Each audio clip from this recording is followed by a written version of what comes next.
அதே வசனம் 6ஆம் அதிகாரம் 8ஆம் வசனம். நான் பார்த்தபோது இதோ மங்கின நிறமுள்ள ஒரு குதிரையை கண்டேன். அதன் மேல் ஏறி இருந்தவனுக்கு மரணம் என்று பெயர். பாதாளம் அவன் பின் சென்றது. பட்டயத்தினாலும் பஞ்சத்தினாலும் சாவினாலும். மூணாவது என்ன சொல்லப்பட்டிருக்கு? சாவினாலும். இயற்கை பேரழிவுகள். இயேசு கிறிஸ்து மத்திய 24 சொல்லும் போது பூமி எதிர்ச்சிகள் அப்படின்னு சொல்வார். இயற்கை பேரழிவுகளை குறித்து வேதம் சொல்லுது. இந்த நூற்றாண்டு, அதாவது 2000க்கு மேல உள்ள காலகட்டங்கள் அதிகப்படியான இயற்கை பேரழிவுகள் நிறைந்த காலம். இந்த 10 வருஷம் நீங்களே உங்களுக்கே நல்லா தெரிஞ்சிருக்கும். இதெல்லாம் இங்க பாருங்க, ஏற்கனவே உலகம் முழுவதும் இது சவுண்ட் கட் பண்ணிருங்க, வேண்டாம். இது ஐஸ்லாண்ட்ல சவுண்ட் கட் பண்ணிருங்க. இது ஐஸ்லாண்ட்ல. ஐஸ்லாண்ட் உங்களுக்கு தெரியும், வெறும் பனி நிறைந்த இடம். கிட்டத்தட்ட 40 கிலோமீட்டருக்கு ஊர் எரிஞ்சு போச்சு. எரிமலை வெடிச்சிருச்சு, இன்னும் வெடிச்சுட்டே இருக்கு. இப்ப லைவா போட்டு விட்டுருக்காங்க. அந்த எரிமலை எப்படி வெடிச்சு வெளியே வருதுங்கிறத லைவாவே நீங்க பார்க்க முடியும். ஜனங்கள்லாம் வேற ஊருக்கு போயிட்டாங்க. இது 2024 பிப்ரவரி, இந்த வருஷம் 2024. உங்களுக்கு தெரியும் நினைக்கிறேன், 2024 ஜனவரி 1 ஜப்பான்ல 7.6 இருக்கிறதுலே இந்த ஒரு 4-5 வருஷத்துக்குள்ள மிகப்பெரிய பூமி எதிர்ச்சி. ஜனவரி 1ஆம் தேதி ஆரம்பிச்சிருச்சு. இந்த மொராக்கோல ஒண்ணு நடந்துச்சு. இது ஒரு பெரிய விசேஷம்னா என்ன சொல்ல வரேன்னா, இந்த பூமி எதிர்ச்சி வர்றதுக்கு வாய்ப்பே இல்ல. அவங்க என்ன சொல்றாங்கன்னா, பூமி எதிர்ச்சி வரும்னு ஒரு கால்குலேஷன் இருக்கும்ல, இந்த எல்லாம் வரும்னு சொல்லி ஒரு கணக்கு வச்சிருப்பாங்கல்ல. இது பூமி எதிர்ச்சியே வரக்கூடாத பகுதி. அந்த பகுதிக்கு பூமி எதிர்ச்சியே வராது. ஏன்னா அவங்களுடைய கணக்கின்படி வரக்கூடாது. அந்த இடத்துக்கு வந்திருக்குது. அவங்க அதான் சொல்றாங்க, எப்படி இங்க பூமி எதிர்ச்சி வந்துச்சு? அப்பனா என்ன அர்த்தம்னா, மனிதனுடைய கணிப்புகளை எல்லாம் தாண்டி நடைபெற்று கொண்டிருக்கிறது. நாம ஒரு அளவுக்கு தான் மனுஷால என்ன செய்ய முடியுது, கணிக்க முடியுது. இப்போ ஒரு சிலர், இன்னைக்கு ஒருத்தர் பேசிட்டு இருக்கும்போது அவர் சொன்னாரு, நீங்க அவங்க கொடுக்கறதான இந்த டெம்பரேச்சர்லாம் 100% நம்பிடாதீங்க, நிறைய இருக்கும். ஆனா அவங்க குறைவா சொல்லுவாங்க, பேனிக் ஆயிடக்கூடாதுன்னு சொல்றதுக்காக. எது ஒண்ணுமே மனுஷனுடைய கணக்கை தாண்டி என்ன செஞ்சிட்டு இருக்குது, போயிட்டே இருக்குது. ஒரு பக்கம் நடந்துகிட்டே இருக்குது. அது பூமி எதிர்ச்சியா இருக்கட்டும், அல்லது எரிமலை வெடிக்கிறதா இருக்கட்டும்.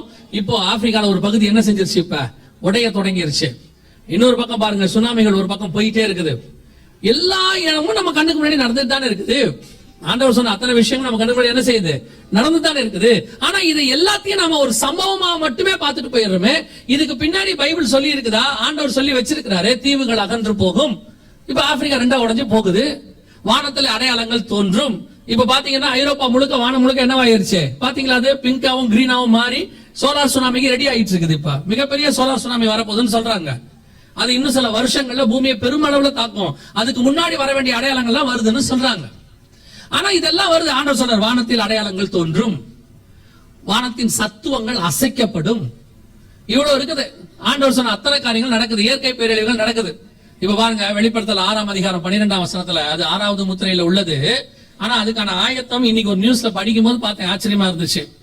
அந்த 6ஆம் அதிகாரம் 12-13 வசனத்துல, அவர் 6ஆம் முத்திரையை உடைக்க கண்டேன், இதோ பூமி மிகவும் அதிர்ந்தது, சூரியன் கருப்பு கம்பளியை போல கருத்தது, சந்திரன் ரத்தம் போல ஆயிற்று, அத்திமரமானது பெருங்காற்றினால் அசைக்கப்படும் போது அது காய்கள் உதிர்கிறது போல வானத்தின் நட்சத்திரங்களும் பூமிக்கு மேல் விழுந்தது. அடுத்து என்ன இருக்கு? வானம் சுருட்டப்பட்ட புஸ்தகத்தை போல. இந்த வானம் சுருட்டப்பட்ட புஸ்தகம் என்னன்னு கேட்டீங்கன்னா, இப்போ ஓசோன் லேயர் கொஞ்சம் கொஞ்சமா போக போகுது. ஏற்கனவே டேமேஜ் ஆகியிருந்து இப்ப அதுக்கு கொஞ்சம் திருப்பி ரிகவரி ஆச்சுன்னு சொன்னாங்க. இன்னைக்கு சொல்லிருக்காங்க, இந்த ஸ்டார்லிங்க் இவர் இருக்கிறார் பாருங்க, எலான் மாஸ்க் எத்தனையோ சேட்டலைட் மேல விட்டு இருக்கிறார். அந்த சேட்டலைட்டோடைய முடிவு காலம் வரும்போது என்ன ஆகுமா, அந்த சேட்டலைட்டை திருப்பி கீழே இருக்க முடியாது.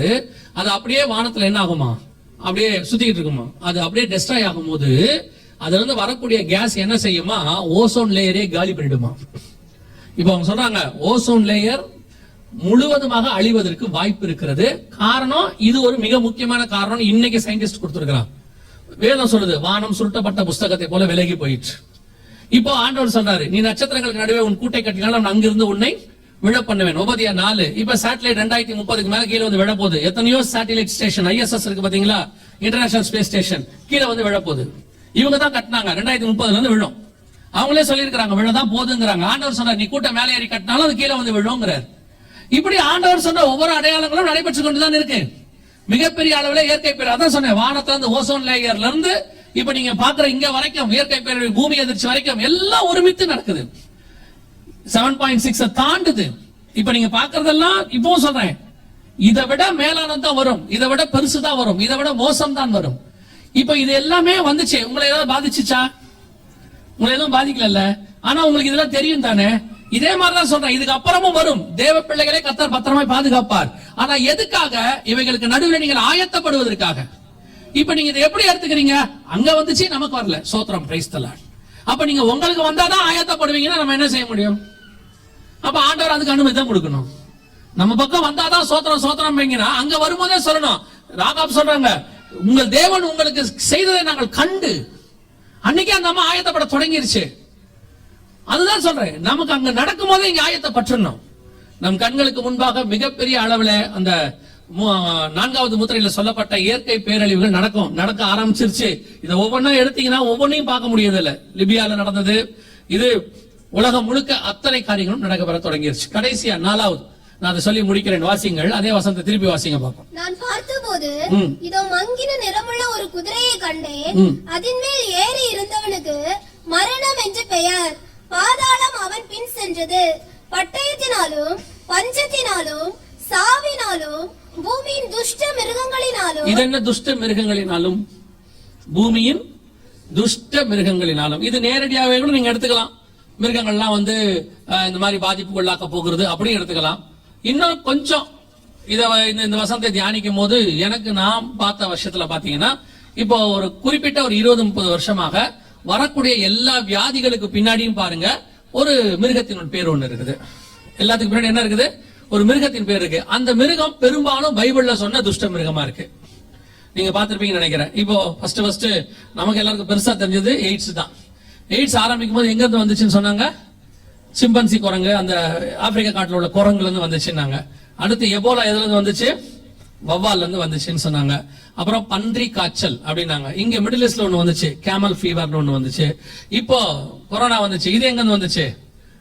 நம்ம ஊகான் மாநிலத்தில் உள்ள மார்க்கெட்ல உள்ள மிருகங்கள்ல இருந்து தான் அது கிருமி வந்துச்சுன்னு சொன்னாங்க. சார்ஸ் வந்துச்சு, பறவை காய்ச்சல். எல்லாமே பாருங்க, எல்லாத்துக்கு முன்னாடி என்ன இருக்குது?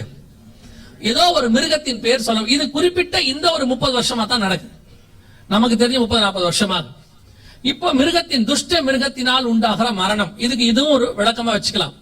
இப்போ பெரும் அளவுல இப்போ அடுத்து வரக்கூடியதான பேண்டமிக்கு மிக முக்கியமான காரணமாக பறவை காய்ச்சல் இருக்கலாம் அப்படின்னு சொல்றாங்க. ஆனா ஒண்ணு மட்டும் நிச்சயம், WHO ரிப்போர்ட் கொடுத்துட்டான், மிக மோசமான ஒரு பேண்டமிக் ஒண்ணு வரப்போகுதுன்னு சொல்லி WHO ரிப்போர்ட் கொடுத்துட்டாங்க. இங்க கொடுத்துட்டாங்க, இது டிசீஸ் எக்ஸ்ன்னு பேரு.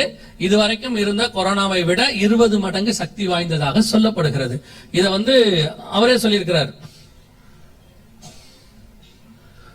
யாரு? WHO டைரக்டர் அவரே சொல்லியிருக்கிறார், இந்த மாதிரி கொரோனாவை விட மிக மோசமானது. இது அவங்க என்ன செய்யறாங்கன்னா, ஒவ்வொரு நாட்டையும் ப்ரிப்பேர் பண்ண சொல்லியிருக்கிறாங்க. என்ன ப்ரிப்பேர் பண்ண சொல்றாங்க அப்படின்னு கேட்டீங்கன்னா, எல்லா நாட்டையும் சைன் பண்ண சொன்னாங்க. ஓவரால் ஒரே மெடிசின் டிபார்ட்மெண்ட், அதாவது என்ன சொல்லுவாங்க, ஒன் ஹெல்த் அப்படின்னு சொல்லுவாங்க.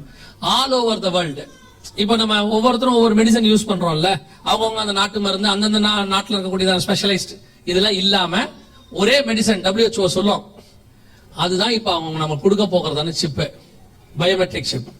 அதுக்கு எல்லா நாட்டையும் சைன் பண்ண சொல்லிட்டாங்க. பல நாடுகள் சைன் பண்ணி அனுப்பிடுச்சு. இவங்க அதுக்கு தான் வெயிட் பண்றாங்க. இப்ப எல்லா நாடும் சைன் பண்ணிருச்சுன்னா இந்த வைரஸ் வெளியே வரும். நம்ம மட்டும் சொல்லல, இவங்க யூகேல உள்ள இங்கிலாந்தினுடைய மருத்துவத்துறை சொல்லியிருக்கிறது, கொரோனா வைரஸ் போன்று புது பெரும் தொற்று எப்பொழுது வேண்டுமானாலும் உலக நாடுகளை தாக்கலாம். இங்கிலாந்து தொற்று நோய் நிபுணர்கள் எச்சரிக்கை. இப்ப நம்ம ஊர்லயுமே அப்படிப்பட்ட காரியங்கள் வரதுக்கு வாய்ப்பு இருக்கிறதாக சொல்லப்படுது. கேர்ஃபுல்லா இருக்கிறாங்க எல்லாரும், எல்லா நாடுகள்லையும். அப்படியானால் நல்லா கவனிச்சுக்கொள்ளுங்க, 4 வகையான மரணங்களும் இப்பொழுது எப்படி இருக்கு? ரெடியாக இருக்கு. வேதத்தில் சொல்லப்பட்ட அத்தனையும் ரெடியாக இருக்கு. இதோட சேர்ந்து இதுல எத்தனை பேர் மடிய வாய்ப்பு இருக்கிறது அப்படின்னு வேதம் சொல்லுது. நான் சொல்லல, பைபிள் சொல்லுது. 2000 வருஷத்துக்கு முன்னாடி வாசிங்க, அதே 6ஆம் அதிகாரம் 8ஆம் வசனத்துல, சாவினாலும் பூமியின் துஷ்ட மிருகங்களினாலும், அடுத்து பூமியில் கால் பங்கில் உள்ளவர்களை கொலை செய்யும்படியான அதிகாரம் அதற்கு கொடுக்கப்பட்டு. அப்போ இதோட சேர்ந்து எத்தனை பேர் சாக போறாங்களா? மரணம் இல்ல, கொலை. எத்தனை பேரு? கால் பங்கு. இன்னைக்கு அளவுல எவ்வளவு பேர் நினைக்கிறீங்க அப்படின்னா, இன்னைக்கு உள்ள மக்கள் தொகையில எவ்வளவு பேர் வரதுக்கு வாய்ப்பு இருக்குன்றீங்க? கால் பங்குனா 200 கோடி பேர். 200 கோடி பேர். இப்ப நம்ம சொல்லக்கூடிய ஃபர்ஸ்ட் வார்த்தை அதெல்லாம் நடக்காது. நாம சொல்லல, பைபிள் தான் சொல்லுது. கர்த்தர் கிருபை உள்ளவர், அடுத்து கர்த்தர் இரக்கம் உள்ளவர், அடுத்து இதெல்லாம் சொல்றோம்ல. கர்த்தர் கிருபை உள்ளவர் இல்லனே சொல்லல, இறங்குகிற தேவன் இல்லனே சொல்லல. ஆனால் அவைகளுக்கு நடுவுல தான் கொரோனான்னு ஒண்ணு வந்துச்சு. இப்ப எத்தனை கோடி பேர் செத்துருப்பாங்கன்னு நினைக்கிறீங்க கொரோனால? குறைஞ்சபட்சம் மினிமம் 10 கோடி பேரையாவது செத்துருக்கணும். ஏன்னா சைனாவுடைய மக்கள் தொகை முதல் இடத்துல இருந்து 2வது இடத்துக்கு போயிருச்சு. அப்படின்னா இன்னும் சைனா WHO-க்கு எவ்வளவு பேர் செத்தாங்கன்ற கணக்கு கொடுக்கவே இல்லை. சைனா இன்னும் சைனாவுடைய மக்கள் தொகை 2வது இடத்துக்கு போச்சுன்னா அவன் எவ்வளவு பேர் செத்துருக்கணும்? அங்க இந்தியாவோட கீழே போயிருச்சு. அந்த ஒரு நாட்டை மட்டும் விட்டுருங்க, மிச்ச எல்லா நாடுகளிலும் மரணம் வந்திருக்கு. ஏறக்குறைய 185 நாடுகளுக்கு மேல மரணம். எத்தனை கோடி பேர் செத்துருப்பாங்கன்னு நினைக்கிறீங்க? குறைஞ்சபட்சம் 10 கோடி பேர். இது நடந்தது நம்ம கண்ணுக்கு முன்னாடி. நம்ம காலத்துல ஒரு வருஷத்துக்கு முன்னாடி நடந்த சம்பவம். நடக்காதுன்னு நம்ம நினைச்சுக்கிட்டு இருக்கிறோம். அதாவது இந்த 4 வகையான மரணத்துல 200 கோடி பேர்னா 20ல் 1 பங்கு இப்ப நடந்திருக்கு நம்ம கண்ணுக்கு முன்னாடி, நடந்துருச்சு. பட் இது அதல்ல, இது நடக்க போறது நம்ம கண்ணுக்கு முன்னாடியே நடந்துச்சு. இப்ப 4 வகையான மரணம். நியூக்ளியர் வார் ஸ்டார்ட் ஆகும், 3ஆம் உலக யுத்தம், நியூக்ளியர் வார் ஸ்டார்ட் ஆனா எவ்வளவு பேர் சாவாங்கன்னு நினைக்கிறீங்க? நமக்கு தெரியாது, நம்ம நியூக்ளியர் யூஸ் பண்ணதே இல்ல. ஜோ பைடன் என்ன சொல்றாரு பாருங்க. இது ஜோ பைடன் சொல்றது. நியூக்ளியர் வார் ஸ்டார்ட் ஆனா இந்த ரிப்போர்ட் எங்க அங்க இருக்கு, 500 கோடி பேர் வரைக்கும் பாதிக்கப்படுவார்கள் ஜோ பைடன் சொல்றாரு. 500 கோடி பேர் பாதிக்கப்படுவார்கள். அது அவர் கில்டுனே கொடுத்திருக்காரு, கொல்லப்படுவார்கள் கொடுத்திருக்கிறார். ஏன்னா இன்னைக்கு உள்ள நாடுகள் யார் யாரெல்லாம் அணு ஆயுதத்தை வச்சிருக்கிறானே தெரியாது, எவ்வளவு வச்சிருக்கிறான்னு தெரியாது.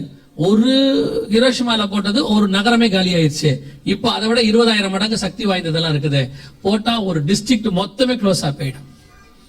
எவ்வளவு பேர் வச்சிருக்காங்கன்னு தெரியாது. 16 நாடுகள் அணு ஆயுதம் வச்சிருக்கிறதாக கணக்கு வச்சிருக்கிறாங்க. மத்த பேர் எவ்வளவு பேர் வச்சான்னு நமக்கு தெரியாது. இவ்வளவு நாடுகளும் எத்தனை 1000 அணு ஆயுதங்கள் வச்சிருக்கிறாங்கன்னு தெரியாது. இவ்வளவும் யூஸ் பண்ணாங்கன்னா, விளாடிமிர் புதின் சொல்றாரு, ரஷ்ய அதிபர் சொல்றாரு, நான் அணு ஆயுதத்தை யூஸ் பண்ண வேண்டாம்னு நினைக்கிறேன், ஆனா யூஸ் பண்ணிட்ட 2 பக்கமும் ஆள் இருக்காதுன்றது மட்டும் நிச்சயம்ங்கிறார். ஆல்பர்ட் ஐன்ஸ்டைனை கேட்டாங்க, what you think about the third world war, 3ஆம் உலக யுத்தத்தை பத்தி என்ன நினைக்கிறீங்கன்னு அவர் காலத்துல. அவர் சொன்னாரு, 3ஆம் உலக யுத்தத்தை பத்தி எனக்கு தெரியாது, ஆனா 4ஆம் உலக யுத்தத்துக்கு ஜனங்க இருக்க மாட்டாங்கன்னாரு. ஏன்னா 3ஆம் உலகத்துல என்ன ஆயிடும், பெரும் அளவில் பாதிக்கப்படுவார்கள். இப்ப அதைத்தான் நாம் கிராஸ் பண்ண போகிறோம். இப்ப அதுக்கான ஆயத்தம் தான் நடைபெற்று கொண்டிருக்கிறது. வேதம் சொன்ன 200 கோடிங்கிறது அதாவது 1/4 பங்கில் உள்ள ஜனங்கள், அப்படிதான் பைபிள் சொல்லுது. இப்ப அவங்க கணக்குக்கு அது 200 கோடி, உலகத்தின் கணக்குக்கு அவங்க எந்த அளவுக்கு யூஸ் பண்ண போறாங்கன்னு தெரியாது. ஆனால் வேதம் சொன்ன காரியங்கள் எல்லாம் நம் கண்களுக்கு முன்பாக தெளிவாக ஆயத்தமாக இருக்கிறது.